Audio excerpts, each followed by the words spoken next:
What is up everybody, Scratch coming up with another Raid Shadow Legends video. We have one day left till the fusion starts guys, so this video is gonna be a guide on Ruel the Huntmaster. I just wanna showcase the champion, see what the champion is made of, and of course if it's worth it for all of you guys to invest all your resources into it to get the champion. So we are currently on the test server.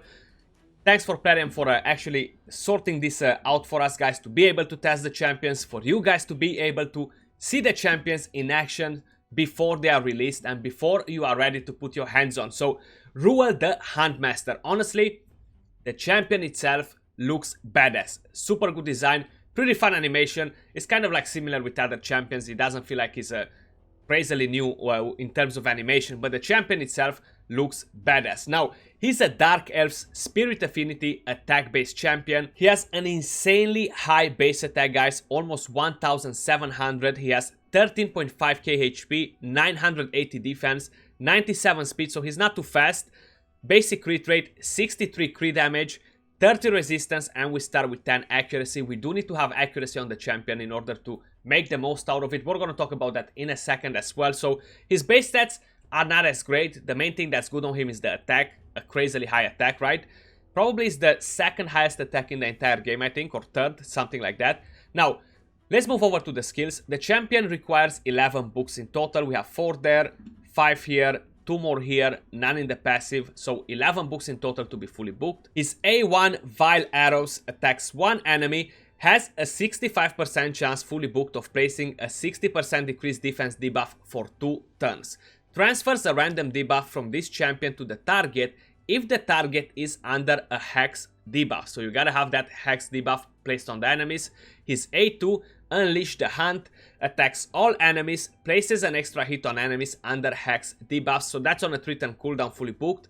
Will ignore 25% of each target's defense if there are 4 or more enemies under hex debuff. So in order to ignore defense with this skill, you gotta have hex debuff on 4 enemies minimum.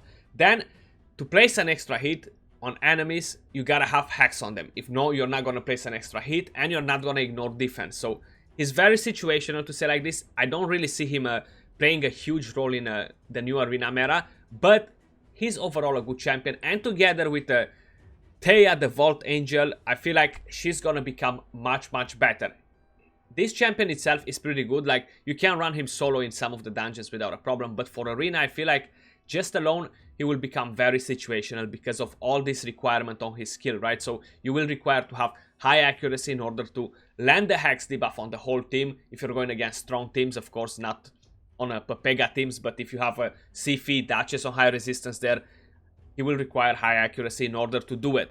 Now, his A3, Stalk Prey on a 4-turn cooldown fully booked, places a 50% increased accuracy buff on all allies for 2 turns. So here, because of the increased accuracy buff, you don't have to worry so much about his accuracy, but that means that you still need some accuracy, okay? So probably if you're going against a crazy team, you will require to have 400, 500 accuracy, and then with the boost from his accuracy, the buff, is gonna take you to 600, 700. That's mainly for Platinum Arena. Of course, for the lower tiers, you're fine with 200, 300, 300, 400 accuracy. Like you've seen right now, we have a bit under 300, but he buffs accuracy. Then also places a perfect veil buff on this champion for 2 turns and fills this champion's turn meter by 50%. So the main idea is you go in the fight, you use the A3, you get 50% more turn meter and a veil, so the enemy team can really screw you over, and then you're gonna quickly rotate with the A2. So the idea is you gotta have a third champion in there as well to push the turn meter around, so to give you more turn meter, to make sure you're carrying the enemy team with the A2 to be able to clap them. So we're gonna try to rotate a bit with the different champions, see how it's gonna play out, but I feel like that's kind of how it should work with the champion, right? Then his passive, Marked Quarry, decreases the speed of enemies under hex debuffs by 5%. So this as well is gonna help you a bit to rotate on the enemy team, because we're gonna decrease their speed a little bit, and decreases the resistance of those enemies by 10. I feel like this resistance should have been decreased before the enemies get a hex on them. So like this, we don't require to have such an insane amount of accuracy on the champion to be able to land the hex debuff on the enemy team. But like this, it's gonna be a bit hardish to tune the champion in the right team. I'm telling you that from now, guys, before we even jump into it. Also increases the damage enemies under hex debuffs receive by 10% and decreases the value of heals they receive by 30%. These effects do not stack if there are multiple rules on the same team. So yeah, it's fine. I'm gonna get 10% more damage because of the hex. That sounds awesome. It's not gonna stack if multiple rules are on the same team. So basically, if you would have two rules, one of them could be on high CC, high accuracy, land the hex, the second one comes straight after it and nuke the enemy team, right? That would work amazing. But the effects, they won't stack from the passive, which is fine. It doesn't really bother us. It's not gonna be easy to get two of them anyway, and then it's not gonna be as easy to run two of them in the same team in the current meta with swift parries, hegemons, and all the rest of the things in there. But yeah, I feel like it's gonna be hard to set him up. I love the aura though, increases ally crit rate in all battles by 20%. So that's gonna be amazing for every single one of us. But these are the skills, guys. How I said, I feel like it's gonna be pretty hard to set up in an arena team as the main nuker. Let's have a quick look at the build. So we have him built on a speed set and a savage set. Total stats on him, we have 30,000 HP, 5.7k attack, 1.7k defense, almost 1.8, 227 speed, 98 crit rate. I'm a bit short on crit rate, unfortunately there, guys. Don't judge me. 250 crit damage, 124 resistance, and we have 268 accuracy. That's the weapon right here. Helmet, shield, a gauntlet, chest piece, boots, attack ring, crit damage amulet, accuracy banner with speed and attack substat. Now, I've seen that this right here is not glyphed on accuracy, so I'm actually gonna try to give it a go. 14 there.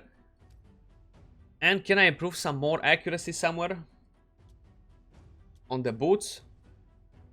And let's try it here as well. Hopefully it's not gonna fail. Come on. Oh, max. Beautiful. So we got a bit of more accuracy. What do we have now? Let's see. Now we have 292 accuracy. So 50% of these guys is 146, right? 146 accuracy on top of it. So it's gonna take us almost to 450, right? Honestly, I feel like it's a pretty optimal build. Decent amount of accuracy going next to decent amount of attack, crit damage, speed, savage set as well. So I feel like, yeah, he's in the right place. Now, depending by the gear you have on your account, you might want to lower your accuracy, increase the accuracy, depending by what sort of teams you're fighting, how exactly you decide to use the champion. Let's check his masteries as well before we jump over to see what sort of numbers he can throw. So I definitely suggest you go on support tree.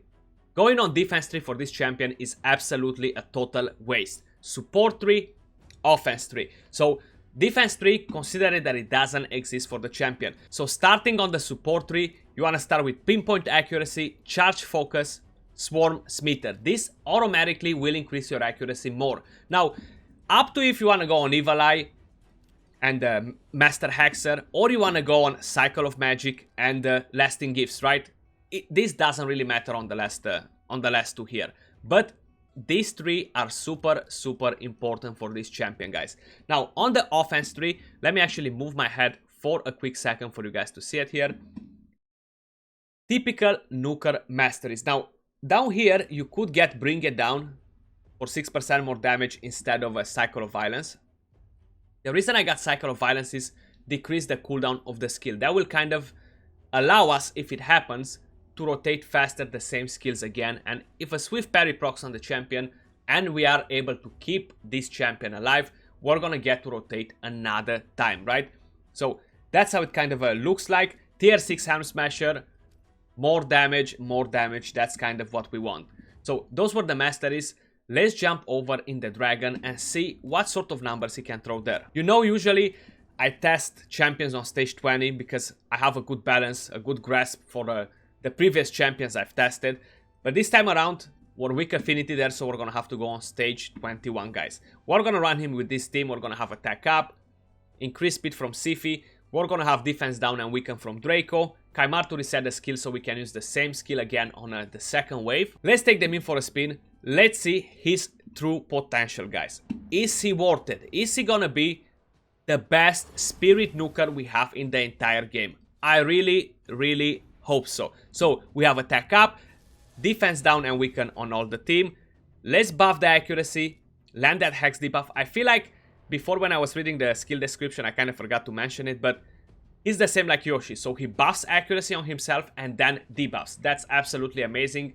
That's how it should be, of course, but we have higher accuracy to land that hex debuff, right? So let's do it. We got resisted, unfortunately, on 2 champions. Now, this is a good example just to see his damage without getting an extra hit and without getting 25% ignore defense and 10% ignore extra damage from his passive on these 2 champions. Let's see, can we obliterate them or we cannot? Let's put them to sleep there. Put more of them to sleep. We can rotate more with the turn meter. That's kind of like, it's gonna have to be the idea of running him in arena like that, just rotate. Let's see the numbers here.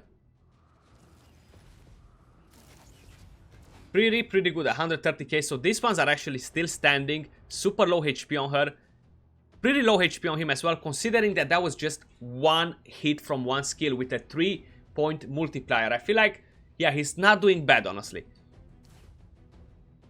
And that 1.7k attack, guys, that's just sweet. That is just sweet. So hopefully we're gonna have a better luck here and we're not gonna get resisted. Taimar, come on, do your thing. So 41k hit there. We landed the defense down as well. Okay. Attack up. Let's buff accuracy, land the hex. Okay, so we landed hex on every single champion now. We are Gucci. Defense down and weaken on everybody. Push that turn meter a bit more. Don't get an extra turn, thank you. And here we are, guys. Numbers again. We're gonna attack twice everybody. We're gonna ignore 25% defense because we have the hex on the right amount of enemies now. Let's see. 169k, 159k, 110k, depending by how tanky is the champion. Let's see it here on the boss as well. Probably I'll have to manual just to make sure the skills are in the right order. So we didn't land that defense down there. Okay, attack up. We still don't have the A3 available. We landed defense down with his A1. Let's make sure we have that up and running. Increase speed, we rotate a bit faster. Okay.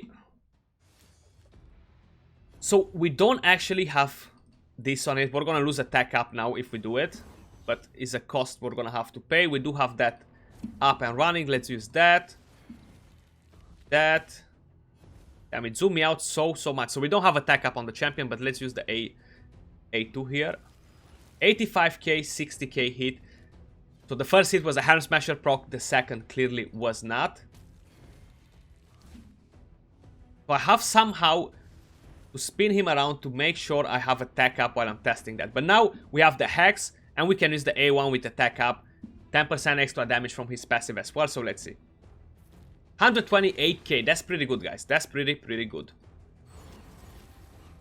For a A1, I think is strong. So far, I am pretty happy with the champion. So we do have attack up. Awesome. We can actually go directly with the A2 here. So we only have Hex on one champion, sorry. So the damage is not gonna be like wow. 114k, 86k.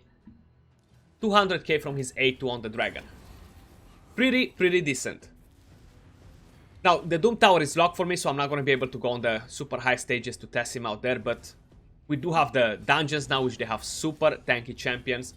I'll take him in the stage 25 as well, guys, which is Force Affinity. I took him in 21 because the HP levels are not insanely high compared with stage 20, so I just wanted to give you a grasp if I compare him with the rest of the champions, right? But if we take him in stage 25, let's see here. How is it gonna play out? So I haven't tested his AI, but I would assume he's running the A3. Yes, he is. That's awesome. So he's using the A3. Now, what numbers we're going on this? Stage 25 dragon, guys. 109k, 120k, pretty good. We actually killed one of the champions there, and a few of them, they're still alive. So he's a bit almost dead. The rest, they have a quarter HP. This one has like 50%. So it doesn't look like we're going to be able to one-shot them, all of them, guys. But then these champions are extremely, extremely tanky. So I feel like only Seer will take them down. Seer and Thea the Tomb Angel paired with him. So I'm actually going to back out from here and jump over to Arena. How you guys can see, unfortunately, on the test server, I don't have many teams to be able to play around with. We're going to first try him against this team right here. Now, because I do have Necret, I actually have the chance to keep him alive till he gets his second turn without a problem. But for whoever doesn't have Necret, we're gonna have to find different solutions to make sure he rotates before the enemy team does. And when we're fighting a team like this one right here, it's gonna be pretty hard for that to happen, guys. So let's give it a go like this. They don't seem to have crazily high resistance, but they might have higher resistance than I have accuracy on him, right? She buffed there, that's fine. We strip them all off. Hopefully we're gonna land it on everybody. Please, make it happen. Oh, that Duchess got resisted, so we're not gonna ignore 25% extra defense, and we're not gonna attack her twice. So because of it, I'm gonna A1 on Duchess. Is dead. So you guys can see the turn meter on Siphi right now.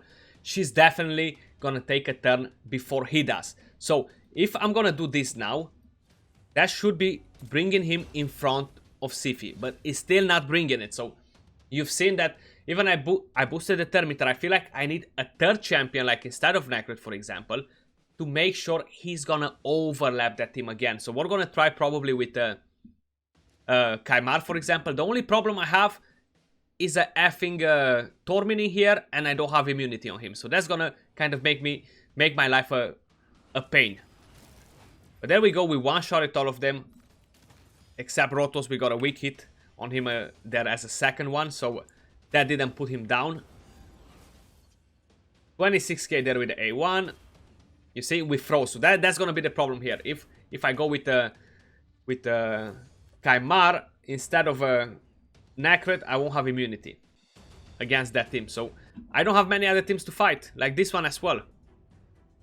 It has one of them in there. I do have a threat here. I won't be able to run a team like this here because I'll be getting screwed by that Warlord. Now, I don't have a high speed, high accuracy Kaimar on the test server anymore. So if I would have had that, I would have been able to swap Madame Series, sleep them.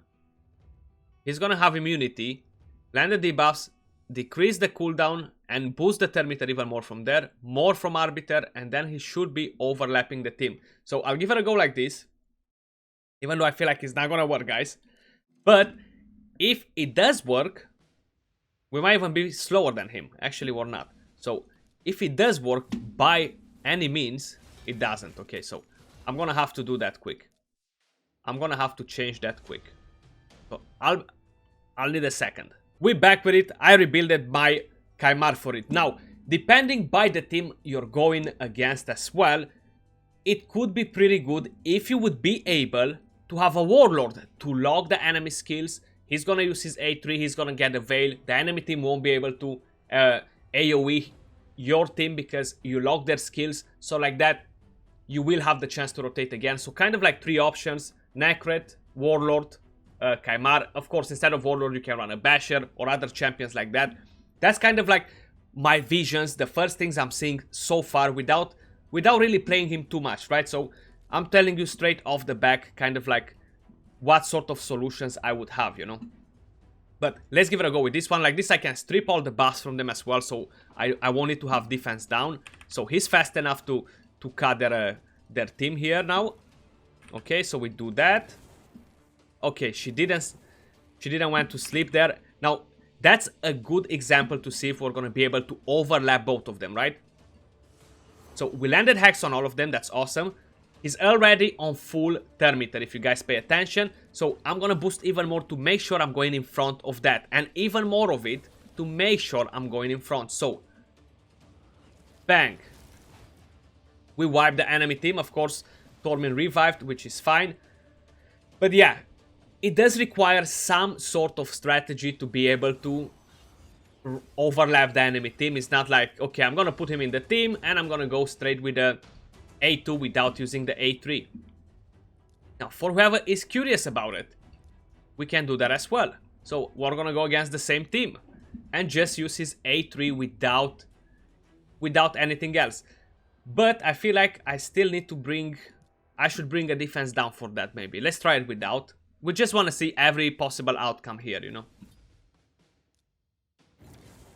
Okay, so we landed that. If I would bring a defense down, that warlord is gonna cut on me, and that won't be too good. So no hacks. Let's see what numbers we hit like this. I feel like they won't be great enough. It's only a 3 multiplier on the AoE, right? So 58k. We still managed to one-shot the team. I have a feeling this team is not a good one. I don't know who's this person, but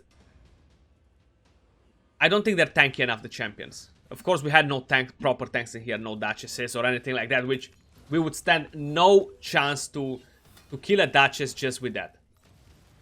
Honestly, no chance on it. So all my team is frozen here. It's like everybody's frozen on the whole thing. It's like a freeze party, you know. Almost dead. Come on, Tormin, go to sleep. Let me move to the next team. Not like I have many options to pick from here, but I'm gonna try to use different strats on these teams because I don't have many teams to play around with, guys, unfortunately. So let's just see here. Just the A2. I'm actually gonna bring a defense down here. And just use his A2. No A3, no nothing. Let's see what numbers we're getting. Just so you guys can get an idea, right? How good he will be overall. Okay, so we have defense down on everybody. Are we gonna one-shot Duchess or Siphi? That's all I care about. Barely any Duchess on any damage on Duchess, but we almost one-shotted Siphi. If that gives anyone any sort of comfort. So without being set up, this champion, guys, is useless. Okay, so he's not gonna deal damage without that. Don't get, I'm not complaining about the champion. I kind of like him. I don't know if I mentioned it in the first rounds when we've done it, or I just had it in my mind, but I feel like if they would have made the hacks to be required only on 3 champions rather than 4 for him to ignore 25% defense, that would have been much better. And I wish they would have made that extra turn regardless if we have the hacks or no.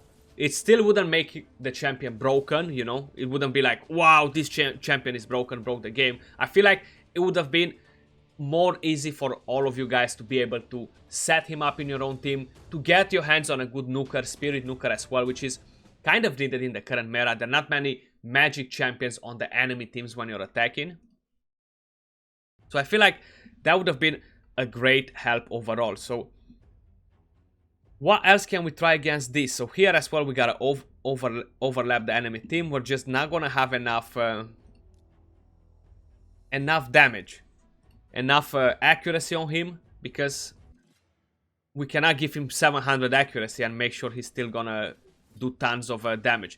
I feel like they gave him a high base attack because of it, but at the same time, it's just not enough, you know. Okay, so we've done that. They got resisted. We've done this team again before, so we actually managed to overlap them. The problem here as well is, if it's gonna be easy for you to overlap the enemy team, they're slow, they have high resistance, they're tanky. You don't have enough accuracy on your champion, this is gonna happen right here. So that's kind of gonna put you in a bad situation for arena. Maybe he wasn't really aimed as an arena champion. I'm supposed to actually use his A2 there, but I'm gonna try to overlap him and not overlap the team another time. Just like this, so at least we don't have that shield, and see what damage he's gonna do. Okay. So we killed the other ones. He's still with a bit of HP here, but that's been taken care of. I feel like it's gonna be hard for a lot of you guys to play him in arena. I'm just saying it out there. That's kind of like my opinion. I do like the champion. I feel like with Thea, he's gonna be amazing. She's gonna be amazing, actually. She's gonna obliterate everything. But he needs a lot of setup. Unfortunately, the Doom Tower is locked for me, guys, so I'm not able to take him on the high stages. Arena is kind of busted. I'm not able to find different teams. I feel like how we are on the test server, we're just not able to see that. In Tag Team Arena, we have the same thing. Not gonna be able to test it. But yeah, GG's content creators for keeping a one-man defense on a test server where we should all test champions. You rock. That was all for this video, guys. Hopefully you got a grasp, you got an idea of how this champion will work out, how hard it will be for you to set him up. We've seen what sort of numbers he can throw when he's set up on the dragon, so that's going to reflect in arena as well. He's going to be great, but much harder to set up for an arena as an arena nuker. Do let me know in the comments down below, what do you think of the champion? How many of you guys will go for the fusion? Appreciate all of you guys watching. If you did enjoy the video, don't forget to thumbs up, subscribe for more content, and I'll see you all soon on another video. Till then, peace out.